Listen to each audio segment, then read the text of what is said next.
नमस्कार, मी निकिता इंगोले. मी आपले सहर्ष स्वागत करते माझ्या यूट्यूब चॅनलवर. तर आज आपण बघणार आहोत भारतीय राज्यघटना यामधील सर्वोच्च न्यायालय हा विषय, हा टॉपिक. तर यामध्ये आपण कलम 124 ते कलम 147 पर्यंत बघणार आहोत. तर कलम 124 काय म्हणते, तर सर्वोच्च न्यायालयाची स्थापनाची तरतूद कलम 124 मध्ये आहे. तसेच कलम 124A मध्ये न्यायिक नेमणूक आयोगाची तरतूद केलेली आहे. तसेच कलम 24B याची आपल्याला ट्रिक अशी म्हणता येईल की बी बाबदाऱ्या म्हणजेच काय, जबाबदाऱ्या. तर कोणाच्या जबाबदाऱ्या, तर न्यायिक नेमणूक आयोगाच्या जबाबदाऱ्या, अशा प्रकारे. नंतर कलम 124C कायदा करणे. सी फॉर कायदा. सी फॉर काय, सी फॉर कायदा.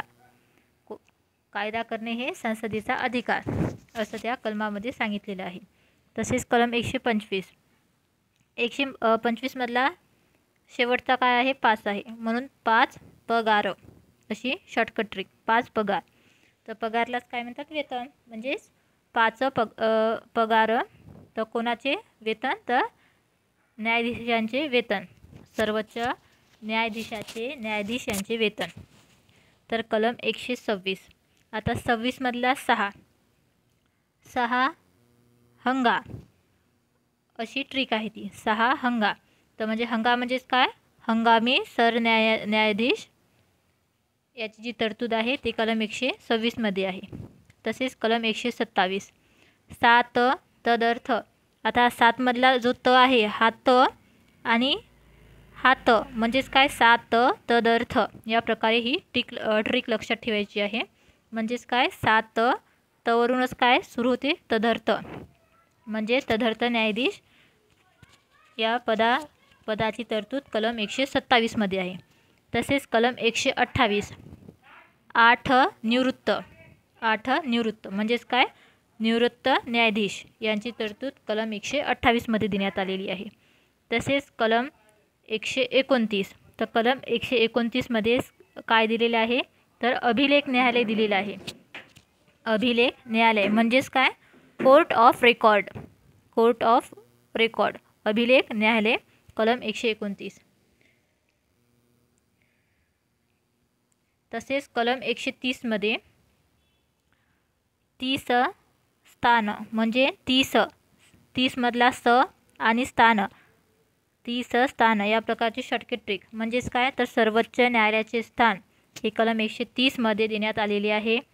तर कलम 131. तर 31 एक मूळ. 31 मधला एक मूळ म्हणजेच काय, मूळ अधिकारिता. म्हणजे सर्वोच्च न्यायालयाचे मूळ अधिकार क्षेत्र हे कलम 131 मध्ये देण्यात आलेले आहेत.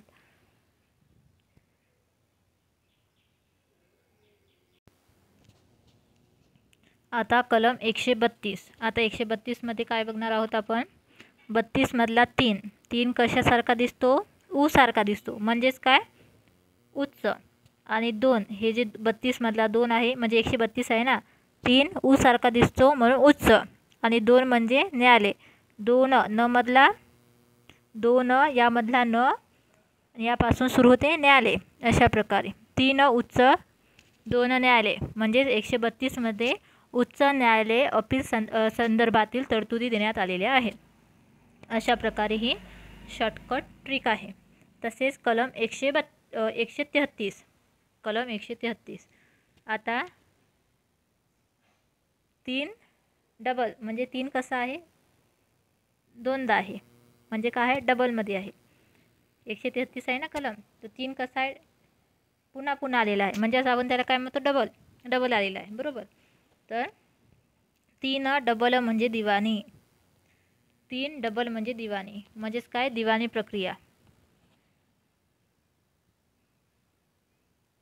आपण एखादी गोष्ट पुन्हा करतो तर घरचे म्हणतात, पागल गेलास की काय.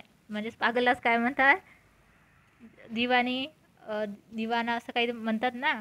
तसंच मग 3 डबल आहे म्हणजेच काय, दिवाणी. म्हणजेच दिवाणी प्रक्रियेसंबंधी जी तरतूद आहे ती कलम 133 मध्ये आहे. तर कलम 134. तर 34मधला चार गुन्हेगार अशी शॉर्टकट ट्रिक. म्हणजेच काय, तर गुन्हेगारी प्रकरण संदर्भात कलम 134 आहे. तसेच कलम 134A. आता याची ट्रिक अशी की 134A मधला 134A ए फॉर आयुर्वेदिक दंतमंजन अशी आपली शॉर्टकट ट्रिक्स आहे. म्हणजेच कसं काय की दंत म्हणजेच काय, तर दाद. दंत म्हणजे दाद, म्हणजे दाद मागण्याचे प्रशस्तीपत्र हे कलम 134मध्ये देण्यात आलेले आहे. सर्वोच्च न्यायालयाकडे दाद मागण्याचे प्रशस्तीपत्र कलम 134A मध्ये देण्यात आलेले आहे. आणि त्याची शॉर्टकट ट्रिक म्हणजेच आयुर्वेदिक दंतमंजन. दंत म्हणजेच दाद मागण्याचे प्रशस्तीपत्र कलम 135. आता 35मधला 5 म्हणजे काय, 5 कशापासून, F पासून 5 म्हणजेच फेडरल कोडचं पहिलं अक्षर F आहे. तसेच 5मधलं पहिलं अक्षर काय आहे, F आहे. म्हणजेच काय, तर 5 फेडरल कोड असं आपल्या लक्षात ठेवता येते, F. तसेच कलम 136मधला 6 विशेष अर्ज पहा. 6 विशेष अर्ज पहा. तर विशेष अर्जासंबंधी जी तरतूद आहे ती कलम 136मध्ये करण्यात आलेली आहे. शॉर्टकट ट्रिक 6 विशेष अर्ज पहा. तसेच कलम 137मधला 7ला काय म्हणतात, सेवन. काय म्हणतात, सेवन. आपण ते मराठीत लिहिलं. आणि सेवन पुनर्विलोकन. आता वन रायमिंग्स वर्ड, वन आणि कन. सेवनमधला वन आणि पुनर्विलोकनमधला कन, वन कन अशा प्रकारे ही शॉर्टकट ट्रिक आहे. कलम 138मधला 8 वाढ अशा प्रकारे आपण लक्षात ठेवू शकतो. म्हणजेच काय, तर सर्वोच्च न्यायालयाच्या अधिकार क्षेत्रातील वाढ याच्याशी संबंधित कलम म्हणजेच कलम 138. नंतर बघणार आहोत आपण कलम 139. आता 139मधला 9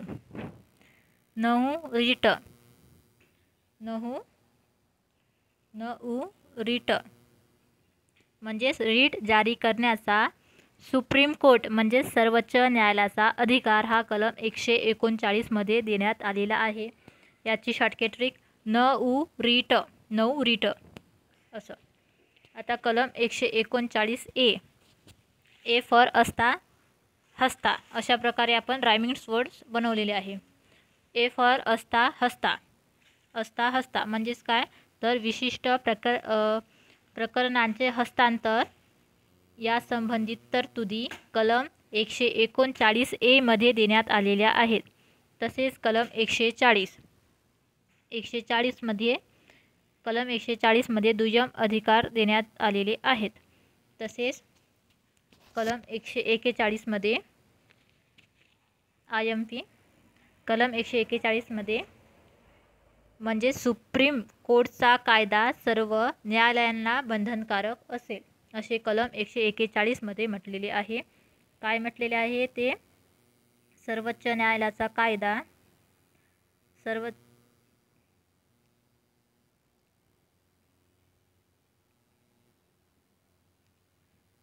काय म्हटलेले आहे,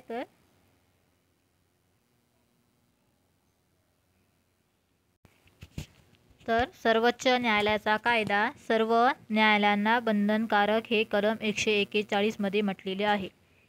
तर कलम 142मध्ये सुप्रीम कोर्टाचे हुकूम आदेश इत्यादी बाबतची तरतूद करण्यात आलेली आहे. कलम 141. SC म्हणजेच काय, सुप्रीम कोर्ट. म्हणजे सुप्रीम कोर्टचे हुकूम आदेश कलम 142. तसेच कलम 143मध्ये सुप्रीम कोर्टचा सल्ला घेण्याचा राष्ट्रपतींचा अधिकार देण्यात आलेला आहे. तो कलम 143मध्ये आहे. कलम 143 म्हणजेच काय, तर सर्वोच्च न्यायालयाचा सल्ला घेण्याचा राष्ट्रपतींचा अधिकार. तर कलम 144. कलम 144मध्ये सुप्रीम कोर्टची सहाय्यकारी भूमिका देण्यात आलेली आहे कलम 144मध्ये. सर्वोच्च न्यायालयाची सहाय्यकारी भूमिका म्हणजेच मदतीसाठी कार्य हे कलम 144मध्ये देण्यात आलेले आहे. तसेच कलम 145मध्ये न्यायालयाचे नियम देण्यात आलेले आहेत. न्यायालयाचे नियम. तसेच कलम 146मध्ये सुप्रीम कोर्टचे अधिकार, सेवक वर्ग आणि खर्च. सुप्रीम कोर्टचे अधिकार, सेवक वर्ग आणि खर्च इत्यादींबाबतची तरतूद कलम 146मध्ये देण्यात आलेली आहे.